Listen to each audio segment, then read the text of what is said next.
Welcome back, everybody, to another episode of the Southern Outdoorsman Podcast, coming at you from the mountains of North Carolina, baby. We are here in North Carolina on a hunt. We're going to do some listener Q&As right here off the bat, and then we're going to talk a little bit about what we got going on this hunt. Jacob, how are you doing? I'm doing well. So kind of intermix between hunting and doing some podcasts. We've already knocked out 2 since coming up here. Yeah. We got another one today. We've got 2 coming up on Friday. Got another one on Thursday.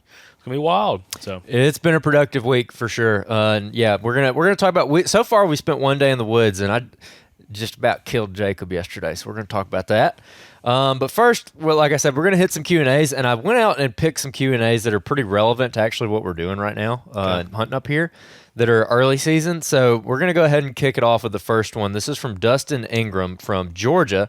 He said, "How would you go about finding those feed trees in areas that are completely covered in white oaks? Is there a terrain feature that would help with that? The areas are so big and vast, just trying to narrow down the search. Love the content, been learning so much as a new hunter." Appreciate the question, Dustin. He didn't say what part of Georgia he's from, but he sounds like maybe North Georgia. If it's big, giant areas that are covered with oaks that are vast, it kind of sounds like North Georgia. But that's kind of what we're getting into around here. So what would your saying be on that? I was gonna say the white oaks aren't as vast. I mean, there's pockets of them, but it's not like they're everywhere. It's more so like red oaks up here. I mean, the biggest thing, terrain features. Probably the big, I go back and forth because we're going to have a guest on later this week that kind of goes food over bedding. And then we've had others on from the mountains that's like association of both. Yeah. So I guess there's different ways to go about doing it. But to me, you have to have a reason outside of the oaks of why the deer are in the area. You know, if it comes to whether it's isolation, whether it's bedding cover, something like that has to play a factor. So I feel like that's something that is extremely worth keying in on. It's like, okay, you found a bunch of oaks dropping. First off, you got to find feed sign. You got to have feed sign. If you don't have feed sign underneath it and it's just acorns on the ground, there's no droppings, there's no tracks, there's no notch caps, anything like that, then it's not necessarily worth sitting on. So it kind of goes back to, I think of some of the episodes we've done with Richard Fott. Now he's in river bottoms, but again, very vast landscape, tons of public with a bunch of oaks. And he's talking about specifically like you just have to walk. Yeah. Like you have to find that hottest feed tree. And there's days like he would walk and not find anything and literally walk from just after daylight because he doesn't hunt a lot of mornings out there because he doesn't know which feed tree is the hottest tree to get on. And he might walk all day long and never find the perfect tree. But at some point, you're going to run into one. So I think it's both boots on the ground, like just covering enough ground to find the hottest feed sign, association also with buck sign if you're trying to kill a buck early.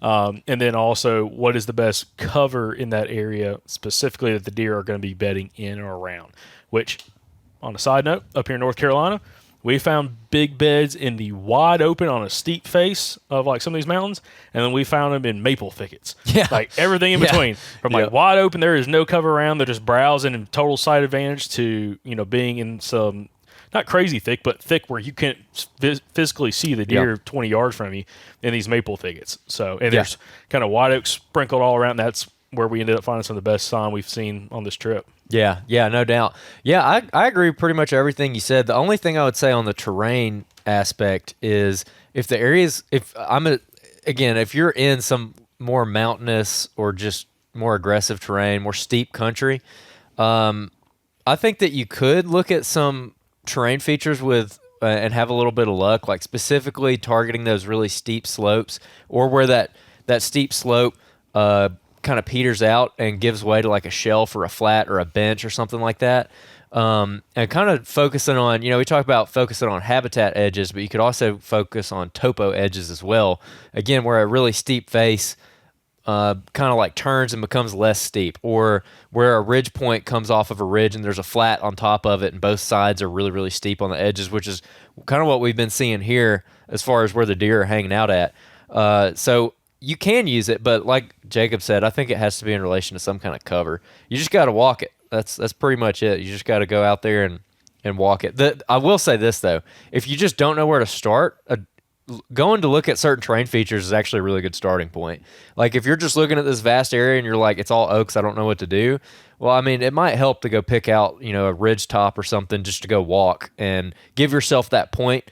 And then keep an open mind when you're going to that point. If you get sidetracked by some sign or something that you didn't expect to find, just go ahead and get sidetracked by it. Just, Well, walk great, out there. Great example on that. Specifically, what we were doing yesterday when we ended up finding this big sign, which we'll talk about later in this episode. After we get done with the Q&As, we were on one side of this big ridge coming off the mountain. Yep. Some pretty good elevation and found some pretty good sign. And I was like, dude, let's go hop up to the other side and see if it matches. And as we go over the top, we start finding big beds. And then as we drop down a little bit lower, that's where all the big sign was at. Yep. Like we were literally 100 yards, 150 yards off of it. Oh, yeah. And you would have walked right by it. Would have walked right by it unless you intentionally went to that spot, which is just all it was is just like that. This ridge is a north to south facing ridge, running ridge. We were on the east side a whole bunch, and then as we got to the top and to the west side, it got thicker. Yeah, yeah. And like that's where all the sign was at. Oh, yeah, definitely. Yeah, we're going to talk a lot more about that here in a minute. All right, next question comes from James Krieger from Texas. He said, so I recently started hunting a couple years ago, and I'm still trying to learn, but I was always told to hunt beds, scrapes, food, and water sources. But I've seen people not hunt water sources and still have success. Do I need to hunt water sources? Anything would help to get me my first buck. Love the content. Really, you just have to ask yourself one question with the water source thing. Is it actually a limited resource where you are hunting? So I don't know what part of Texas you're in, but I know some parts of Texas are pretty dry.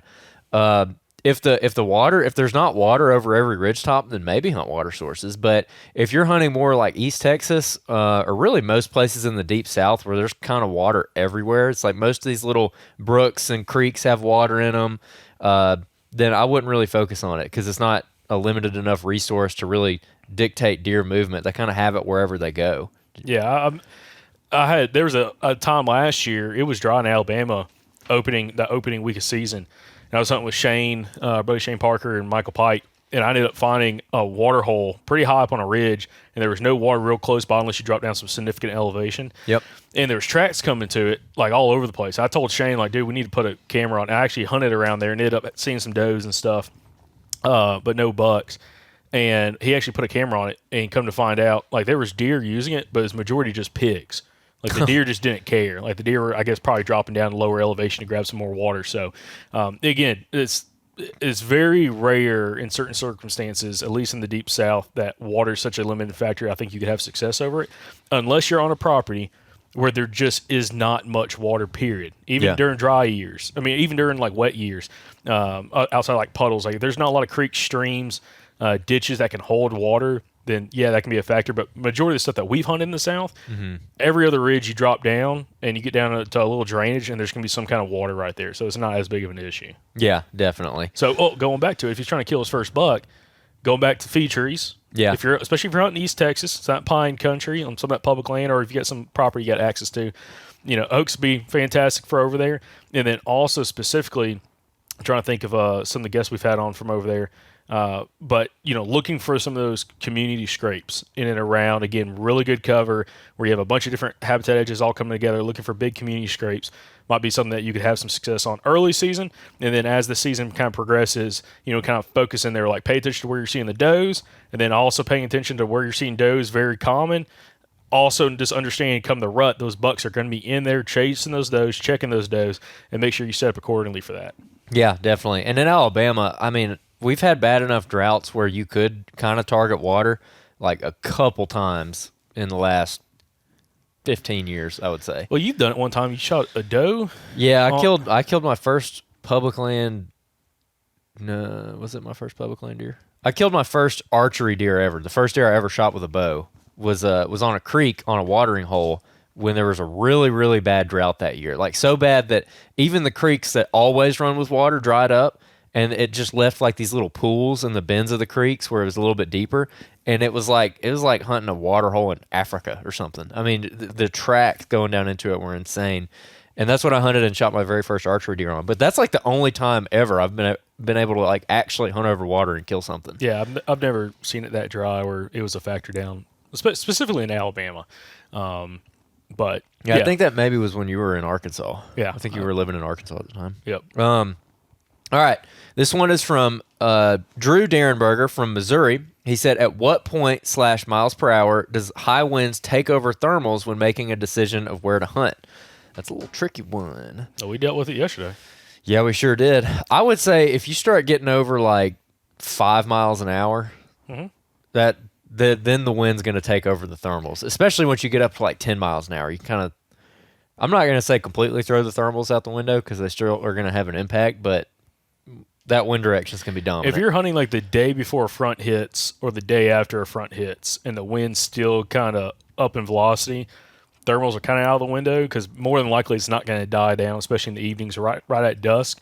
So, but in some circumstances, you could have a fairly windy day kind of a couple days after a front, but by the afternoon, that evening, the last 45 minutes, it could totally die off, and then it's just straight thermals. But that's the tricky thing. But yeah, definitely, like, once you get like 5 miles an hour or heavier, especially like in hill country, it's going to be a huge factor. And some of this more mountainous stuff we've seen, it's like, if you could drop down at if you're at a certain elevation down, like like off the side of a ridge, it could be like where the tops of the ridge, there's a ton of wind velocity and it's blowing like crazy, but down there, the wind's really it's not swirling over or anything, and it's just thermals pulling down because we kind of saw that yesterday. It was still pretty windy up top, but we dropped down trying to do an observation sit, and it was just thermals are sucking right down that little creek drainage. Yep. Yeah. Yeah. I mean, I don't know if I have much to add to that. I mean, like 5-10 miles an hour. I mean, getting above 5 for sure. Actually, the only thing I'll say to add to it is when I look at like my weather app and it says light and variable for winds, I'm like, sweet, thermals. Yeah. That's kind of how I feel about that. Most guys don't really like light and variable, but I actually kind of like it because it makes the thermals. The thermals are like the most predictable thing ever. And so when there's no wind, then you're left with thermals. Yeah. It works out. Now, I hunt mostly hill country. It's maybe, I don't know. I haven't really done that much in flatland, so it could be different. Could be way different. But yeah, so ran through some Q&As relatively quickly. We actually got an interview coming up here in like 45 minutes or so. Mm-hmm. So we're getting through this outro here. All right. North Carolina. Let's talk about North Carolina. Big freaking mountains. Jacob was not prepared, boys. Dude, I was dying yesterday. It was rough. Listen, he hung in there, in typical Jacob fashion. He brings a giant backpack full of stuff. Well, it's not really full. It had my saddle platform. It looked full of stuff. My saddle, my source jacket for if we sat up and it was in the afternoon, I had something because it's chilly up here. I'm wearing the source vest right now inside. It's pretty chilly outside. And then just had my bow. It had some water, but then it had my bow strapped to it, which I should have just left the bow because I was filming. And you're like, well, you can bring it if you want it. And I got all selfish, like, oh, yeah, I'm going to take the bow. I'm like, why did I take the bow? That was so stupid. Leave the bow. Don't worry about the bow. And then just shoot him with a camera. Yeah, just have the camera. Like, that would have been so much nicer. So, yeah, that was rough. It was, yeah. But the interesting thing was right off the rip, like the day before, so we hunted yesterday. The day before, we kind of got here like mid-afternoon, and we kind of drove around the last hour or two of daylight, kind of spot checking some public. Found some pressure on one public. Yep. Including a guy, and we'll put this out there, had a Lone Wolf custom gear sticker. Yeah, I think it was a white F-150. Yeah.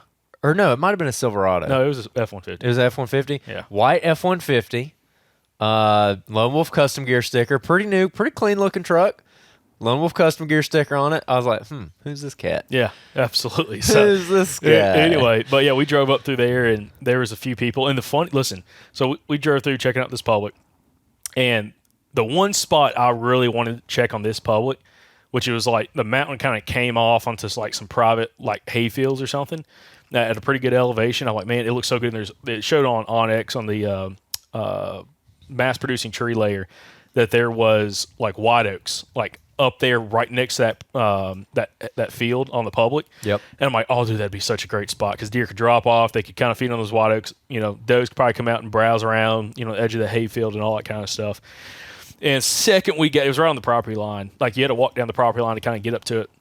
And there was a big old Dodge sitting there. Yep. I was like, okay, whatever. Because I was going to run in there. Or we originally were talking about like we're going to speed scout it. Yeah, kind of speed scout, hop out and just run those spots.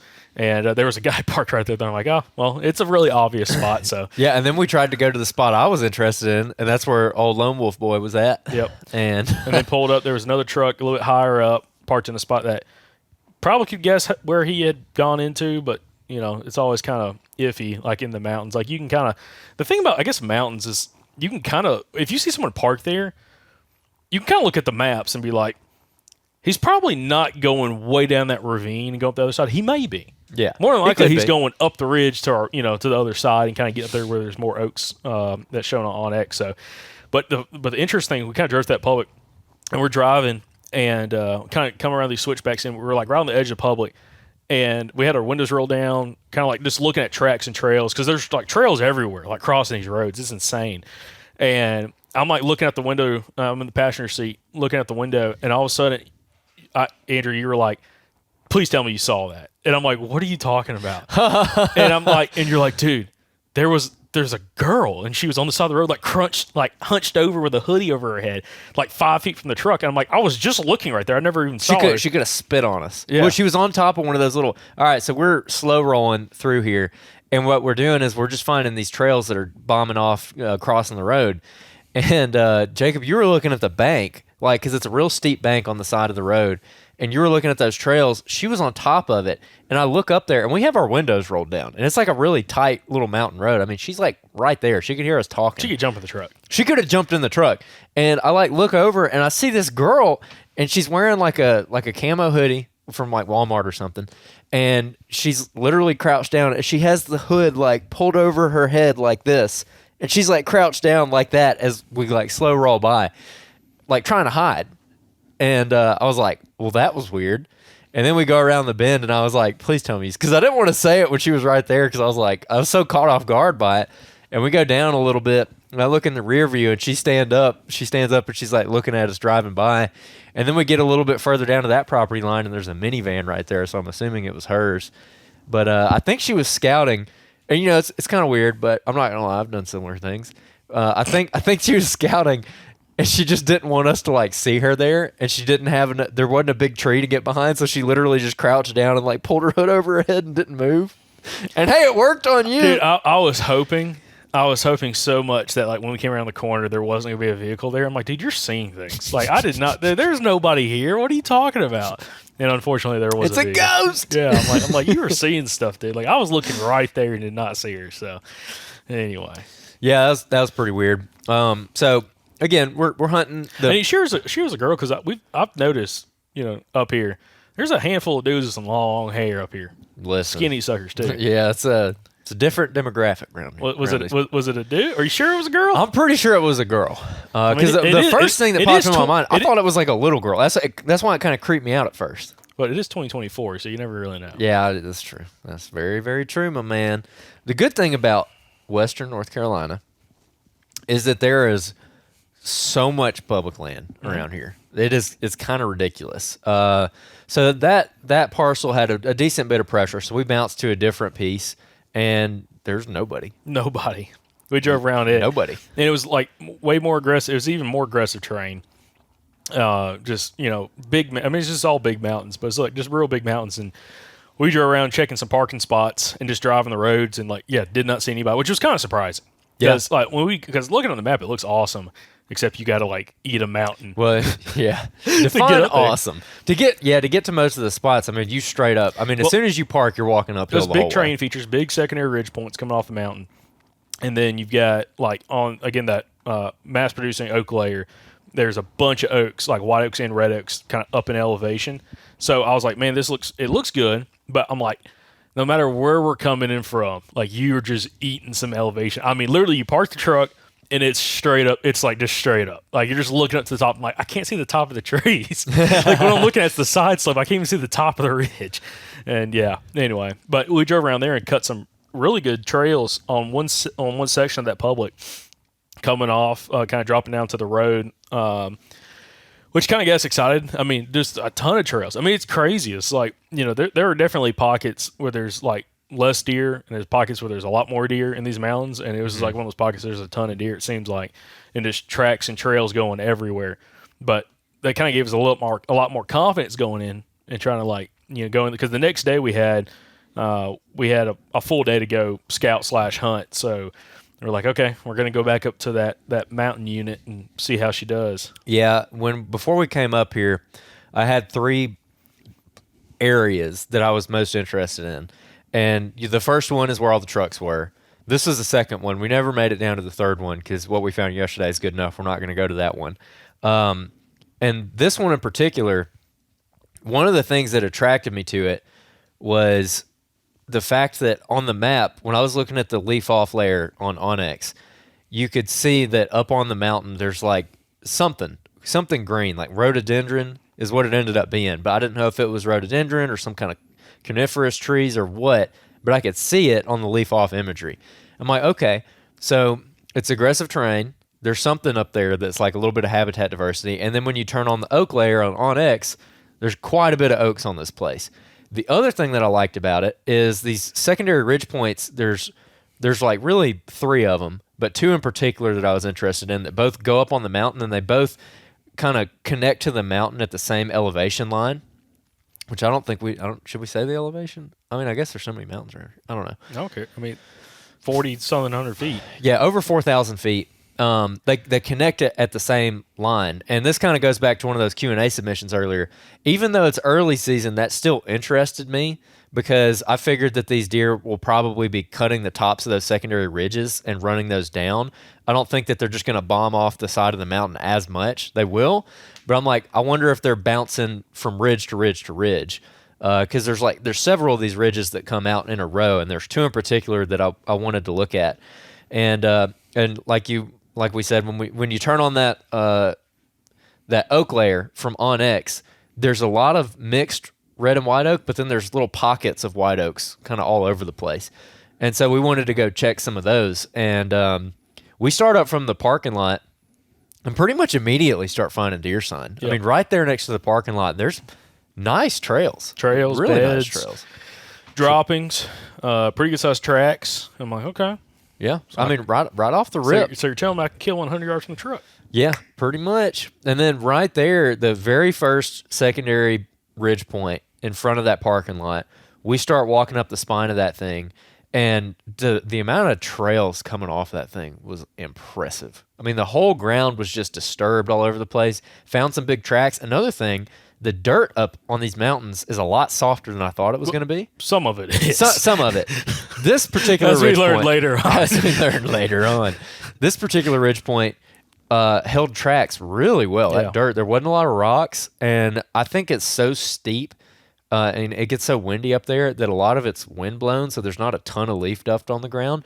There'll be like big banks where there's a lot of leaves, where the leaves are like a foot deep, and then there's other spots where it's just complete bare dirt just about. And the deer trails, as you heard from Monday's episode with actually, no. Was it Monday's episode? No, it's not Monday's episode. It's with Chad? No, it's another one that comes out. Another one we recorded. Talking about the chopped up leaves. Oh, a little preview. Yeah, preview to another episode. It's going to be coming out. It's a real good one. We were talking to a mountain hunter. Y'all will get to hear him in a couple weeks about the difference between finding like a deer trail and a bear trail up in the mountains.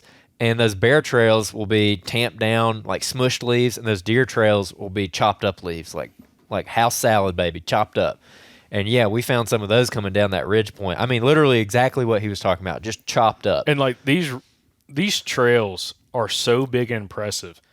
I mean, it's kind of mind-boggling, to be honest. Like back home, some of the public we hunt, you would never find a trail as big as these. No, absolutely not. Not nearly as defined either. Absolutely not. Which I think it also has to do with, again, how soft the soil is. Like, it's very defined. I mean, like, these trails you can see from, like, 60 to 80 yards away, super easy, like, to find, like, running up or side hilling. Mm-hmm. Where, like, back home, it's, like, the ground's a little more that clay soil. Yeah. And it doesn't, like, you got to be pretty tight to that trail to actually see that trail, like, that defined trail. Whereas out here, like, the soil is so dark colored when there's like leaves and stuff around it, and you just see this, I mean, black dirt trail going up the mountain, and you're like, okay, cool, like this is sweet. Looks good. So yeah, we start shooting up this secondary ridge point, and almost immediately find a big giant pile of bear crap. Yeah, found fresh. What did you tell me when we found it? I think there's a video clip on it. The oldest joke in the book, bro. I guess they do in the woods. Anyways. Yeah, especially when you find feature. So, actually, when we found that... that was actually kind of a good sign. Yeah, when we found the bear scat, I'm like, well, that's good to know because that means there's got to be mass here. If there's going to be a bear, if there's bears here, there's got to be mass trees. Like, they got to have something to feed on. Yeah. So, which ended up... Because, like, when we were kind of working up elevation and I was dying, going up this freaking face of this ridge system, It was all like I don't know. It was like there were some oaks, but it was a lot of like big maples and what else was it? There's something else. Maybe sweet. There was a couple big sweet gums, but it was like A lot of maples. you like came Poplar. up. Yeah, when you started like really run up the face of this ridge system, it was like wide open. I mean, like there's no browse. It is literally bare dirt and big timber. Yep. And there's there's tracks and trails, and found a bed kind of on a logging road, kind of looking down at where we'd come from. So that was interesting to see. But I was like, man, there's got to be some better habitat than this, because there is no. I'm literally there's zero browse. Well, and that's what I was thinking too when we were walking through there. I was like, there's so many tracks and so many trails. There has to be something better up here. Yeah. Well, and all the sign was going uphill too, like up and downhill, but like kind of running up like the spine of like one of these ridges, kind of going up that we were working up. Like a lot of the sign was going up, so like there's got to be something better. And it was kind of interesting because you kept following it, and then you hit like you keep going up to like the spine of this point, and you get to a spot where it like kind of flatten out, and then the trails would like spread out. Like the trails, instead of like being one big trail, it'd be like 3 trails all come together, like the one main trail, and then one trail kind of going side hill to the right, one would go side hill to the left, and they would all be defined trails kind of pinched down to that one spot, and there'd be like a slight habitat change there. There'd be like oaks dropping right there, like red oaks. And that's like I think where we found some of the red oaks that really were dropping was like right at that intersection. Yeah. And then we kept following, and it was like I was just crazy how big these deer trails are. Like you're just looking at it and we're like, dude, this is insane. There's tracks everywhere. It'd be 12 inches wide, 14 inches wide, just tracks going up and down in elevation. And the cool thing was, once we got past that intersection of all those trails, went up higher in elevation, and gets like some habitat diversity where it got where it was like actual browse. Like there's more understory, green growth, and then again the trails split again right there. Like you get to that spot, and one trail kept going straight up, 2 more trails split off to either side, kind of side hilling, and we were kind of sitting there just kind of chit chatting, and all of a sudden I hear you say, "Oh, there's a bear coming! There's a bear!"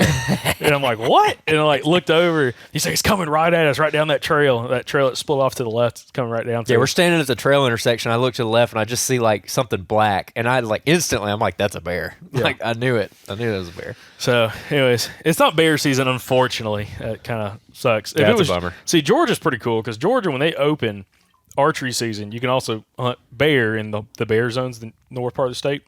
And I'm like, such a cool opportunity. Well, in North Carolina, they don't open bear season until I think it's in October, which is kind of unfortunate. Actually, really unfortunate, especially in that circumstance. But yeah, we drop down and I start filming, and that bear's like coming down the trail and like kind of comes behind like this. By the time I get the camera on him, he had already spun around, but he was coming down around this big dead tree and then spun around and kind of like started walking back a little bit. Got some footage of him. Yeah, he turned and looked at us. Yeah, but it was that was pretty cool. Andrew was fired up, guys. Oh, I was excited. First time he's ever seen a bear in the woods. I'm like, really? I've seen a bear run across the road one time. Have you never been to Caves Cove in Gatlinburg? I mean, when I was a little kid. Dude, there's bears. You go there and like you get desensitized to bears because bears are just everywhere. I think the most bears we've seen one day going through, there's like 22 different bears, like drive around like that 8-mile, 10-mile loop, whatever. There's like just bears everywhere. But like hunting wise, I've seen some. I mean, it was up in Arkansas, but it's pretty cool. Yeah, I've seen one bear ever, and it ran across the road in front of me. Sure, it wasn't like a stub tail black lab. No. Definitely not. And that's the only one I've ever seen hunting in the woods for sure. So that was pretty cool. The first hour of the first day saw a bear, so that's awesome. And then on the habitat diversity thing, this particular ridge point we were going up, it goes up and then it shelves out. So there's a nice, just flat little shelf up there, and we were approaching that shelf. And this bear came around the ridge point about 40 yards below that shelf. So he's on the steep stuff below that shelf. And right there, right before it gets to that shelf, the ridge kind of steepens a little bit, and it gets really, really steep. And I don't know if it's because of how steep it gets right there or what the reasoning for this is. You mentioned it might be because it gets so steep and more sunlight's able to get through the canopy. Oh, yeah, that's 100% what it was. And I think it's some kind of nettle. Some woods nettle or something growing, and it was browsed. I mean, a lot of it was browsed. And what we're talking about is like the face we're coming kind of along the backside of the spine of this point, and the true face of it is like crazy, really steep, and it kind of like headed out at this flat that we came to, And because of the trees growing up on that steep face, like were tall, but they weren't quite tall enough to completely shade out that opening, the sun could come through and actually just like allow stuff to grow and kind of add sunlight below the canopy of everything growing on that flat right there. Yeah. When we say flat, it's not flat, but it's flatter than everything else around. Yeah. And it's just like just green growth right there. Plus, there's some big down trees right there too that I think allowed for more sunlight to come through. Yeah. So it's like you just came into this like pocket of like much better vegetation for browsing. And again, just a concentration of sign right there. Where like there was deer working around this shelf, kind of right below it where these trails split, and then there was a couple trails that kind of went up over the top of it. And that was one of the spots we were talking about. Like, yeah, there's no buck sign right there, but there's some pretty good tracks. And there's so much signs, like you might be able to actually set up somewhere in that area and catch some deer kind of shifting down to, there's red oaks dropping below us. We didn't realize this, but there's actually more red oaks dropping above it as well. Mm-hmm. And just like a really nice pinch point, because they all pinch. There's a lot of blown down timber on that real steep face that they weren't probably going to go through necessarily, probably go around. And like all those trails intersected right there on that spine, which would set up pretty good for a potential hunting opportunity. Yeah, that whole area looked pretty nice. Definitely a great spot to shoot a doe, I think. Also, we popped up on that little shelf and we sat there and I think that's where we ate lunch, right? Yeah. We got up on that shelf and like once we got up on that, kind of climbed up through everything. There's tracks going through it, some trails, and the second we came up over the top of it, there's oaks that were dropping right there, like red oaks. And I don't remember seeing any white oaks dropping. There was a couple white oaks, but I don't think we found any acorns underneath them. Yeah, I don't think we did. But now looking back at that spot, the other side of that shelf, so the opposite slope from what we came up on. So we come up on this ridge point and we pop on top of it, and the slope to our right is still pretty open. The slope to our left is like sapling thick. And we found later that's where all the buck sign ended up being. And so now I'm kind of rethinking that spot. I'm like, actually, that spot might be better than we gave it credit for because we didn't really go and look at that sapling thicket at all. We kind of shot right up the middle of that spine and didn't get off the edge. As soon as we got up on that shelf, though, started finding beds. Started finding feed sign, too. Started finding feed sign, but especially started finding beds. Also, one of the highlights of the day, we got one of the best sandwiches we've ever had. Tiffany made some homemade sourdough. Oh, my gosh. Thick cut. Oh, my gosh. Dude. Little deli meat on there, some cheese. Whoo, sat there. Oh, she loaded them up, too. Yeah. That was a thick sandwich. So if you went to a restaurant and bought it, I mean, that'd be like a $15 sandwich. Oh, 100%. Easy. Oh, dude, it hit the spot. So, anyways, we enjoyed fuel. that. But also, we found some more bear sign right there, some flipped over rocks and stuff, which, again, doesn't really help us right now because we can't bear hunt. But it was interesting to see that. But it's like right when we had our lunch right there, it's almost like a little saddle that ran across the point of this ridge. Yeah. And it's like the saddle was open. Like there's no real understory. But the second that ridge started going back up, especially on the western slope of it, it was just like, what was it, maple? Like a lot of maple saplings. Yeah, a lot of maple. And you could just like look into it, and it was just like, it just got thicker, and it's relatively thick. If we were in Alabama, it's not what I would necessarily be focused on. But up here is like, this is like good enough cover that like a deer could be, especially once you get into that maple thicket, the deer could be probably 30, 40 yards from you. You probably couldn't see them unless they took off running. And it was like you said, like second we started working back up after having that little bit of lunch, second we got up above that little little flat spot, there was like just beds right there. Probably doe beds, kind of sitting there right next to some red oaks that were dropping. And the sign was like, okay, this looks pretty good. And actually, yeah, looking back at it, that's actually probably not a terrible spot. So might hunt that this afternoon. I don't know. So once we start going up that ridge point, like I said, we started finding a lot more beds. And what, at least in my mind, what I was trying to find here was on one of these shelves, I was expecting to find some pretty good feed sign or just some form of like more impressive deer sign. And there was so much deer sign already in the form of trails and punch holes in the leaves that like I kind of didn't really know what I was looking for at that point. Like maybe just really tilled up ground or something. And basically what we wound up finding was, again, just a whole bunch of beds. And we started eventually, I think, kind of putting a pattern together where all these little flat spots is where they were bedding, or at least where some of them were bedding. And they've got plenty of red oaks to feed on. There's kind of red oaks dropping everywhere. And so it was hard to find just really good defined feed sign. And we weren't finding any droppings underneath trees, but there was tracks around. So that kind of tells me that they're probably passing through and they might be grabbing something, but they're not really lingering there for a long period of time. Another thing that was kind of interesting is at this point we've walked pretty far up in here, and we found a lot of sign. And I was like, we have 100% bumped deer and not seen them. Like, no way we've walked up here and not bumped a deer yet. And we still hadn't seen a deer at this point. We never saw a deer yesterday. Spoiler alert. We did have one blow at us at one point, but walking through here, I think what we ended up learning was these deer, a lot of them at least, are absolutely bedding with a side advantage. And where they're bedding, most of the time they can see about 100 yards, give or take. And so, because every time we found a bed, I would kind of get down in it and I'd take my rangefinder out and just start ranging the furthest I could see. And it was somewhere in that 100-yard range. So I'm like, I think that we're walking up here and these deer are bedded and they're seeing us and they're getting up and just walking off. Yeah. And they're not like blowing and making a big deal out of it or anything. They're just kind of easing off, maybe trotting off, moving away, and we're just not catching them. We ended up finding one scrape a little bit higher up on that ridge, right on the edge of more of those saplings, probably like maybe 40 yards off the edge of like where the side of the ridge, kind of from the east slope all the way up to the top of the slope, the top of the ridge. It's just like again, maple sapling thicket, where the maples are probably anywhere between like 4 to like 7 feet tall or so. Yeah. Good leaf cover, shaded, good wind kind of blowing through there. But right on the edge of it, we found a scrape. And, you could see the ground hadn't really been worked probably, but the ligand branch is definitely being worked. And then right off that, we kind of ended up hitting running a trail down the side of the slope, side hill, and came upon a really nice bed kind of on this little thumbnail, as Chad talked about. Yeah. Like this little flat spot kind of off the side of this ridge before it dropped down super steep, super hard down to the creek bottom. And while we were there looking at it, you were kind of amazed with the amount of browse on that side slope. Yeah, so this area around this bed was nothing but that woods nettle. I think, again, I don't know if that's what it was. I think that's what it was. Just low-lying green plants. And it was probably 1.5 acres, 2 acres of just solid woods nettle all over this really steep slope. And every single plant was browsed. Every single one in that entire It's like area. everything was like knee-high. Yeah, everything. What I was saying on the video, I was like, if this was a food plot, you'd be thrilled to death with how hard they're hitting this. I mean, that, or you're like, I need to kill more deer because they're eating my food plot down like crazy.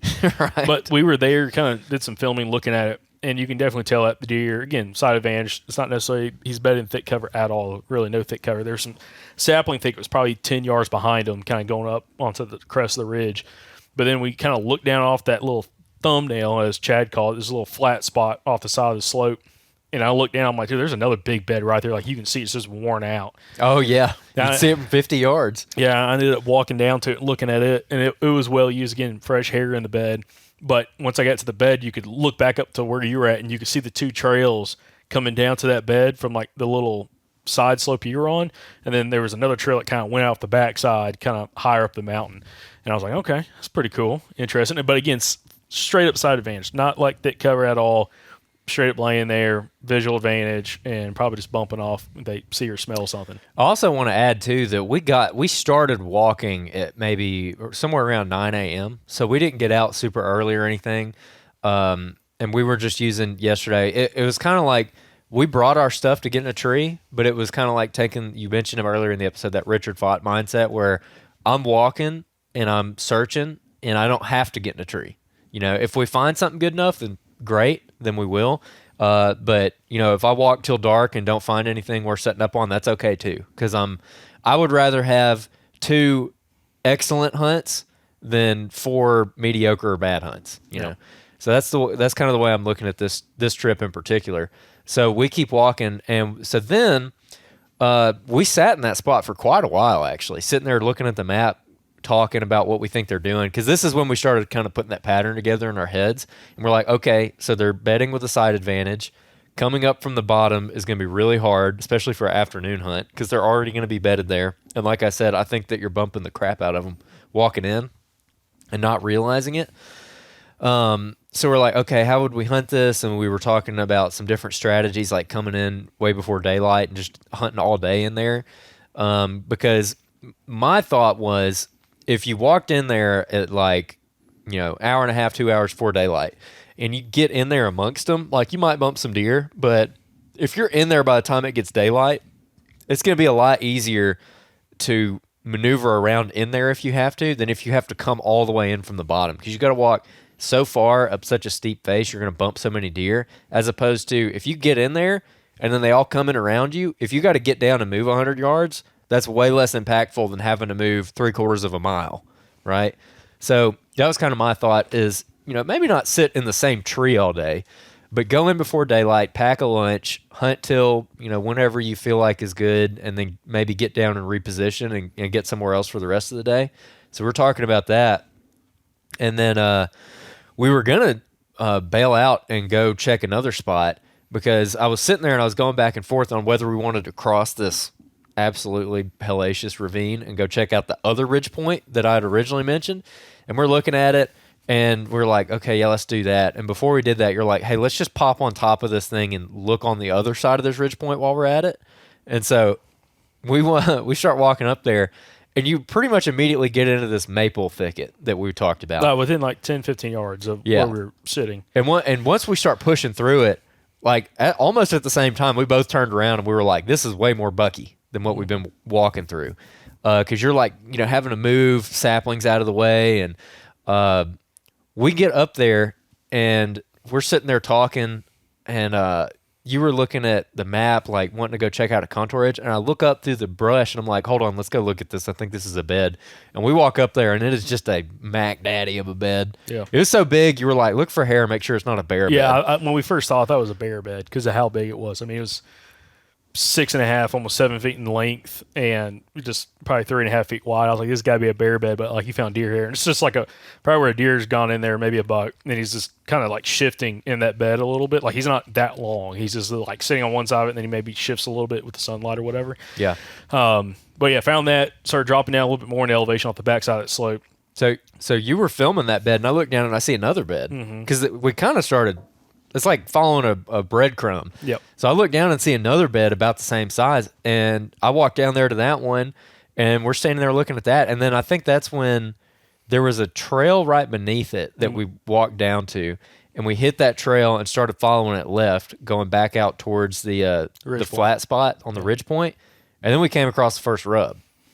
Yeah. Probably the most impressive whip rub, early season rub I've ever seen. Yeah. So it was like what was it, a beech sapling? Yeah, it was a beech sapling. Probably 1.5 inch in diameter. Which beech is a hard wood to break. Yeah, and it's probably 7 foot tall, and it was snapped off probably chest high and rubbed up and down and just twisted off and just broke into pieces. It was so tore up that I was like looking at it, and I'm like, was this a bear that did this? I mean, I was like looking at it I'm like seeing if there's like bite marks. I'm like, did a bear rip this thing in half?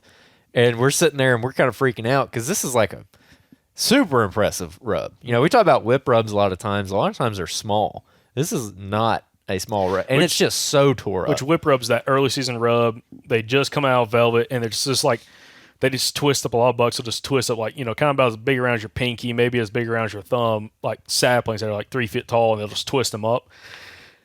And that's what it looked like. It was just a way bigger sapling. It was it's like, again, like a 7 foot tall sapling that was snapped off at like chest high. And it had little limbs coming out on the sides, and he like ripped all those off. Yeah. You see the top of it laying 3 feet to the left. Yeah, I'm like, okay, I can get down with that. Like that's impressive finding that.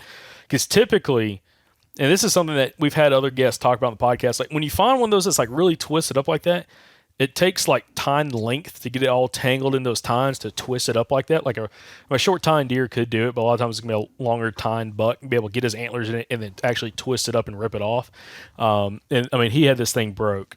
Like where he broke it was bigger around than my thumb at the top where he broke it. And again, like, yeah, beech is like a really springy wood. Like you can mess with a beech and it's hard to like snap it. Like it's real flexible. It's got like a good backbone, but like to break it, it takes a little bit of pressure, actually quite a bit of pressure.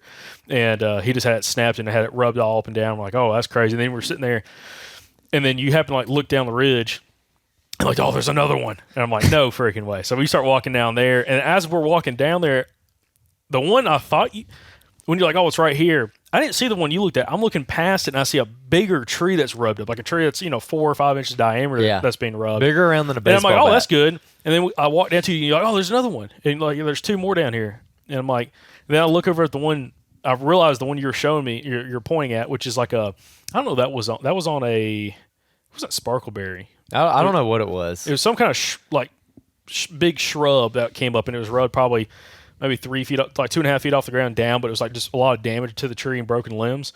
And that wasn't even the one I saw, because I saw one further past it, like another 25 yards. That was like actually deer put some brow tines into it and just shredded this tree. And I was like, dude, this is it. And then when we got there, you were talking about, because I was kind of paying attention, but not as much as you were. There's a white oak right there that was dropping in that same spot, right where this congregation of all these rubs are at, where there's a white oak dropping right there.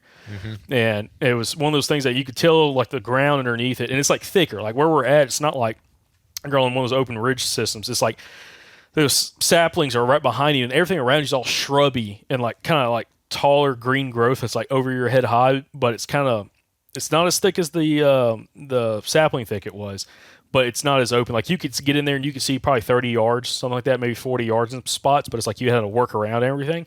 And that's where that tree was dropping. That's where all the sign was at as the slope started dropping down in elevation. Plus, there was a rock feature right there that the deer were going up and around it. And that's kind of based off what you could see with the rubs. The deer weren't going off that big rock, of course, unless they had some rappel gear. They're kind of going up and around it, kind of mingling right there, probably feeding on that white oak. Yeah, and there was probably 7 rubs right there in that spot. Yeah. All of them were impressive, really. I mean, all fresh. all of them super fresh, shavings on the ground. And that was not the only white oak that we found, but there was a lot of feed sign under it too, along with those rubs. And it was kind of right there on a habitat edge, because that sapling thicket was running up the side of the mountain, and where the beds were, those saplings were pretty tall and thick. And then once you kind of got out of that, they got a little bit more sparse. Like when you were in that sapling thicket, you couldn't see maybe like 10 yards or so. When you got down to the edge of it, there were still saplings, but you could see 30, 40 yards. You could get above it and shoot into it really easily. And that's where that white oak was dropping. And so the beds were, I don't know, I'd have to measure it on the map how far, but they were pretty close to that white oak that was dropping. Easy within 100 yards, probably Definitely, less than that. Yeah, definitely within 100 yards. And yeah, it seems like they were kind of working that habitat transition, because where that last bed was, that trail that we ended up following was on that transition. And this is very much like the Greg Stagg's edge within an edge thing. So you've got your open, like your big canopy forest, you got your big trees, and then under that you've got a maple sapling thicket, but you have like 2 different stages of that thicket. So there's like a edge almost to that maple thicket where those trees go from being really dense to not as dense. And so that's like your interior edge under the canopy of that larger forest. That trail's running that, and then brought us right to those rubs. Stood there for quite a while, 20 minutes probably, talking about different trees to get in, like what's the best time of day to access this, how do we do it. Took really good pins. We're going to be back to that spot for sure. And then we kind of started moving out, and this is the part where I almost killed Jacob. This is the part. Yeah. At this point, we had 2 options. We could follow the sapling thicket around to a patch of white oaks that we could see on Onyx and go check that out and possibly hunt it. Or we could bail off the backside and go to that other secondary ridge point that I was interested in. And the problem is the wind started kicking up really bad. It was a western wind, which at first glance for the white oak grove would be really good. The problem where that white oak grove is, though, is it's kind of like the mountain turns in and comes around, and those white oaks are in the bend of that mountain, like in the deep part of the bend. And I'm like looking at the map, I'm like, I think it's just going to be like a toilet bowl with the wind, because this wind's going pretty good. It's about 10 miles an hour at this point. And I'm sitting here, and the ridge point that we're standing on, we've got the wind in our face facing towards that white oak grove. And I'm like, I think that the wind is going to hit this ridge point that we're standing on, and it's going to swirl back around, and it's literally just going to be a toilet bowl in there of scent. And the thermals weren't going to kick in till later, and it was forecasted that the wind was going to be like that until dark. So I was like, I don't know if I want to like just bust all the way in there, because after we found that sign, I'm like, let's get out of here, because like we talked about earlier, I think we had bumped everything off that ridge pretty much. And so I didn't really want to set up on it at that point. I'm like, we'll just come back here before daylight one morning and just like get in here and hunt it however we need to hunt it. But right now, let's go see if we can continue locating more options, more sign. And so we elected to go to the other ridge point because we could swing down and have the wind at our back, but loop into it and get on top of that other ridge point. And when you're walking the spine, that wind is very consistent. So that west wind is doing exactly what it's supposed to do. So that's what we did. We dropped, 300 feet? I wish. How much do you think it was? It was a never-ending side of that ridge. Kept going down. And also, come to find out, Andrew, Mr. Billy Goat over here, if it's red on slow angle shading, oh man, we'll go right down. That's no problem. We'll deal with it. I'm looking at the maps. I'm like, I think we should go like down this route. You're like, no, we'll just drop down right here. I'm like, I'm just following you. And dude, we're like going down, and I'm like, dude, if I slip, I'm going for a little bit. Okay, like I'm going for a ride. You're going until you hit a tree. I'm going for a ride. Okay, and we get down this. I mean, I don't know how long it took us to get down the side of that ridge face. But we get down close to probably the last 100 feet from the bottom, and I see you like crouched down. I'm like, what are you looking at? Because I'm back behind him. That's the thing about me and Andrew in the mountains. He's like, he's ahead. He's kind of scatting stuff out. I'm back here getting some footage and just like, trying not to kill myself. And then slipped off the side of this super, super steep ridge. And I came up to you, and you're like, oh, there's a fresh rub right here. I'm like, oh, cool. And he's like, no, it's real fresh. I'm like, what do you mean? And you showed me. It had been super windy the day before, like real windy. Like this cold front just pushed through, super high winds, and this rub on the. I think that was a beach too. It was rubbed on. Yeah, I think so. There's like some of that nettle. Nettle has like that real big broad leaf, and there's one sitting like right next to that rub, and there's shavings literally laying out on perfectly on top of that on top of that leaf. Now I'm like, huh, yeah, it was real. I mean.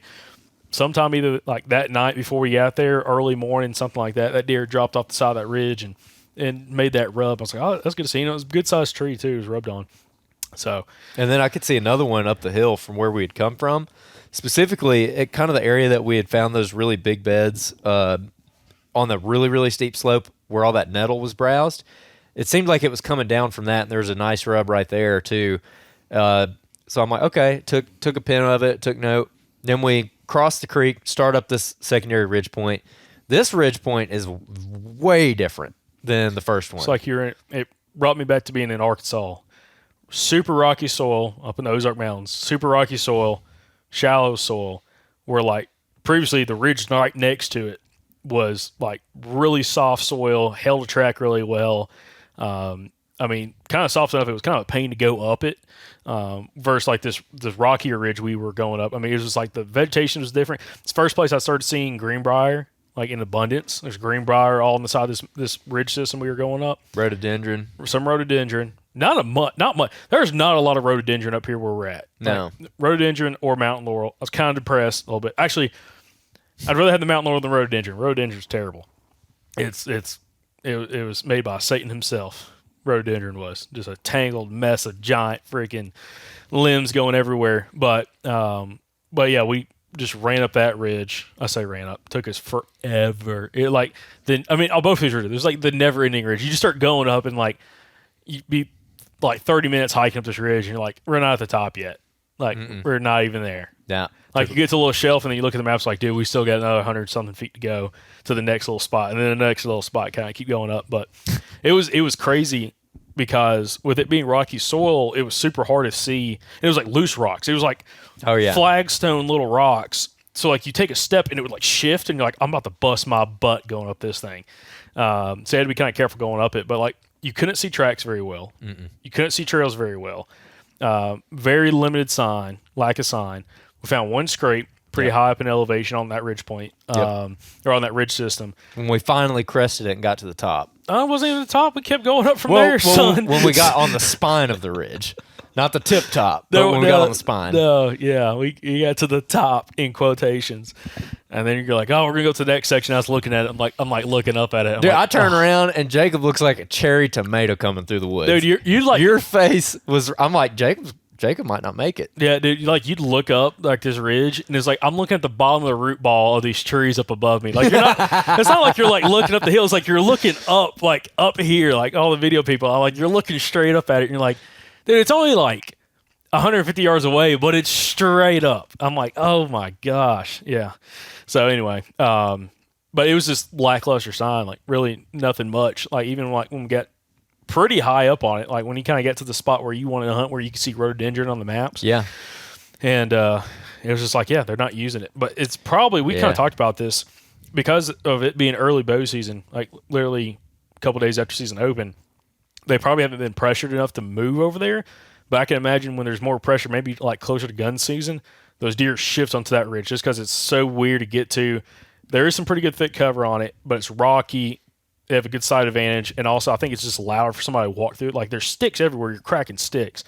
But like all those rocks moving while you're walking, it's like I can just imagine them kind of being tucked up on that stuff specifically, once the pressure gets up high. Because like right now, like there's no pressure.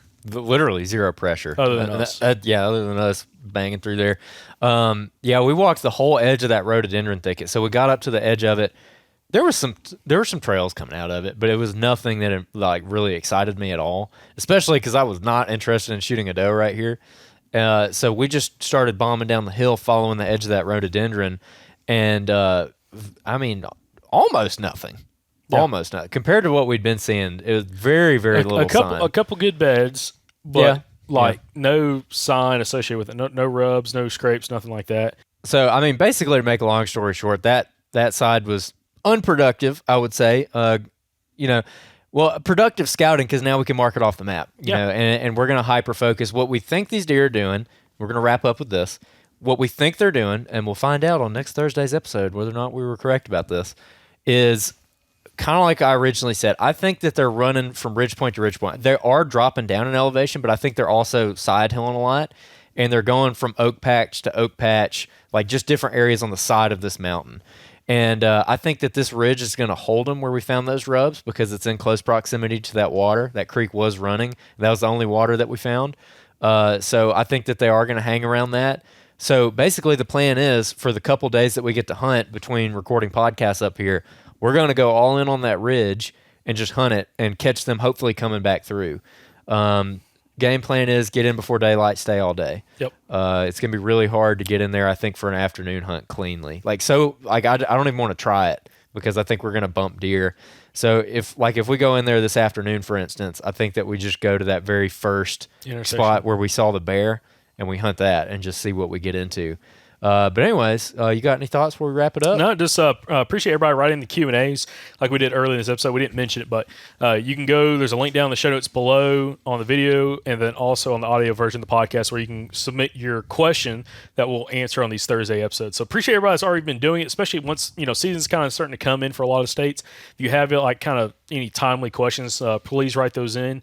And also give us a little more details. The more details you can give us, the better. Like, you don't have to name any kind of specific areas, like spots, but like the more details about the habitat and how everything lays out, the better off we'll be able to answer everything. So, appreciate everybody writing in those questions, and appreciate everybody watching this podcast and listening to this podcast. If you enjoyed it, share it with a buddy, share it with a friend, and we'll catch you back here on the next episode from the Southern Outdoorsman Podcast. And remember, guys, y'all stay Southern.